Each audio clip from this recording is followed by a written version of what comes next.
Hi guys, today is the last day I'm going to read a book about mothers, and today is called The Mother's Day Mice, and it is by Eve Bunting. This is one of my favorite Mother's Day stories.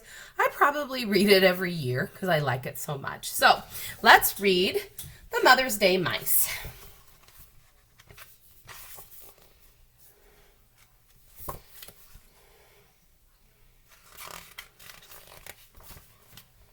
Biggest Little Mouse wakened first. It was early morning and still almost dark. He tugged gently on the whiskers of Middle Mouse, who slept next to him. "It's Mother's Day," he whispered. "Time to get up and go for our presents." Middle Mouse tugged gently on the whiskers of Little Mouse, who slept between him and the wall. "Mother's Day," he whispered. They crept out of bed and tiptoed past Mother's room. Outside, one star still slept in the sky. They stopped to wash paws and faces in the pail of water Mother kept by the front door. Biggest Mouse studied his watch. "We have 2 hours before Mother wakes up. Middle and I know what we're getting her and where to find it." He looked at Little Mouse and waited. "I know what I'm getting too," Little Mouse said. "Honeysuckle." Biggest shook his head. "Little Mouse, honeysuckle only grows on Honeysuckle Cottage. And you know who lives in Honeysuckle Cottage. You'll have to find something else for Mother."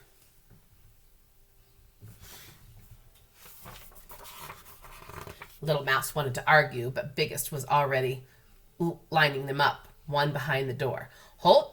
Lining them up, one behind the other. "Hold tails and be quiet as we go," he said. "The dark has dangers for little mice." They ran across the meadow. Little Mouse liked the tough, smooth feel of his brother's tail. He thought the three of them joined together would be as long as a snake, and he didn't want to think about snakes, though.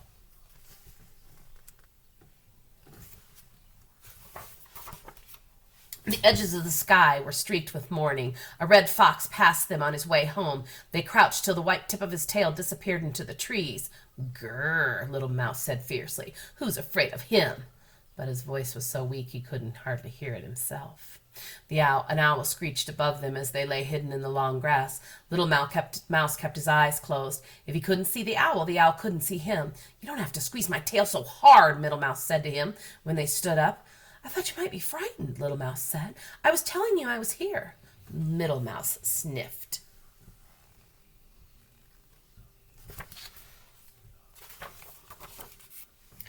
A strawberry patch grew at the edge of the meadow. "Here's my surprise for Mother," Middle Mouse said. "She loves strawberries. She says the first one's taste of summer coming."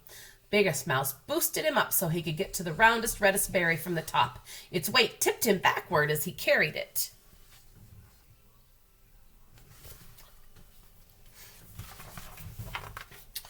"My surprise is here too," Biggest Mouse said, and he picked a dandelion fluff ball that he held high by its milky stem. "It's a wish flower for Mother." Little Mouse thought the fluff ball was beautiful as the spinning of spider webs. He could see the sky through it.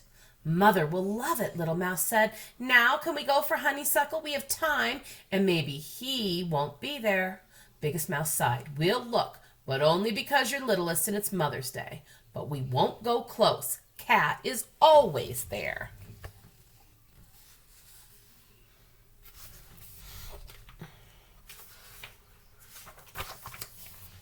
Cat was there. He lay on the porch of the Honeysuckle Cottage, monstrously big, monstrously black, and when he yawned, his mouth was dark, spiked like a dark spiked cave.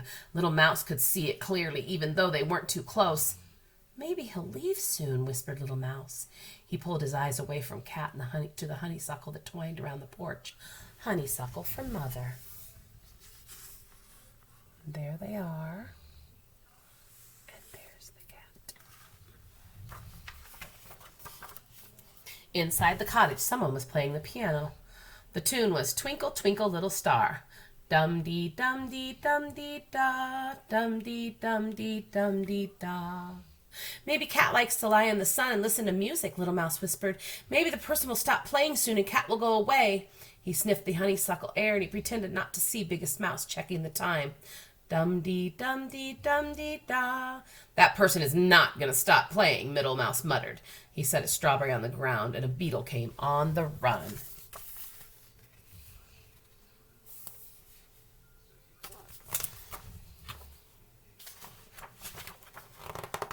Middle picked it up again and shooed the beetle away. Little Mouse began creeping toward the cottage on his belly. Biggest yanked him back by the tail. Stop that! Anyway, it's time to go. What if Mother wakes up on Mother's Day and all of her mice are missing? Or eaten, Middle Mouse added. We have to go, Bigger said. I'm sorry, Little Mouse. But inside Little Mouse's head, something had started a beat. Something wonderful that was beginning of an idea. Something better than honeysuckle. It's all right, Little Mouse said.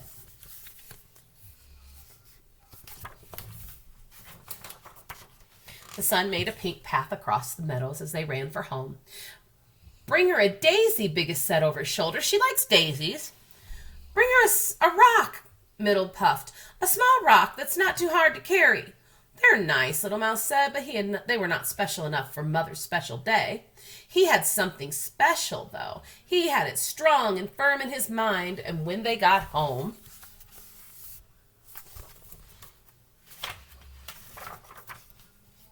Biggest stood the fluff ball in a jar beside Mother's chair. Middle put the strawberry on a blue dish on the table. I'm glad that I didn't roll it, he said. Sometimes I wanted to, but I carried it all the way, and it isn't even squished. He glanced sideways at Little Mouse. The strawberry can be from you too, Little Mouse. And the fluff ball can be from both of us, Biggest said. Little Mouse smiled. Thank you. I brought something of my own. He thought it was funny when his brothers looked all around and then rolled their eyes at each other. Something I kept hidden, he said. Biggest Mouse held up a warning paw. Shh, Mother's coming.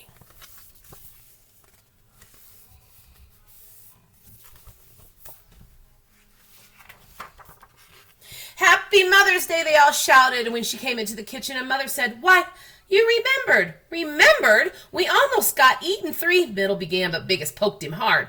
Sometimes Middle talked too much. Mother blew the fluff ball and exploded into a million beautiful feathery seeds. Did you make a wish? Biggest Mouse asked. Yes, a wonderful wish.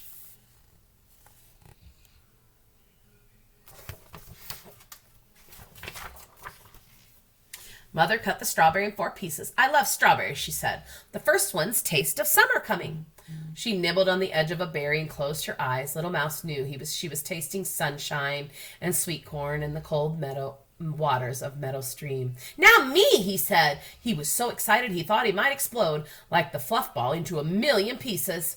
The music he'd heard at Honeysuckle Cottage was loud in his mind. He clasped his paws and began to sing. He sang the words he thought of as they ran home.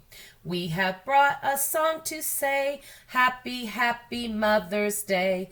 No one's mother is so nice. Love from all your little mice.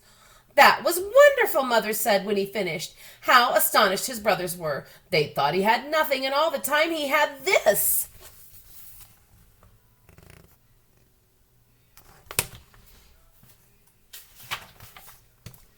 Was it better than honeysuckle, Little Mouse asked. Much better, Mother said. Honeysuckle doesn't last forever. A song does. Was it the best of all your surprises? As soon as he said that, Little Mouse felt mean.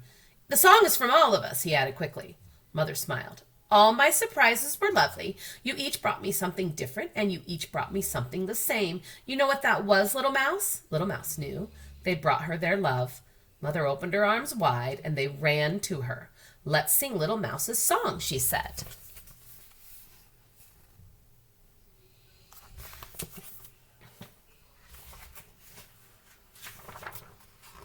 Mother and her 3 little mice swayed together as they sang, and the kitchen was warm with wishes and summer coming, and music and love.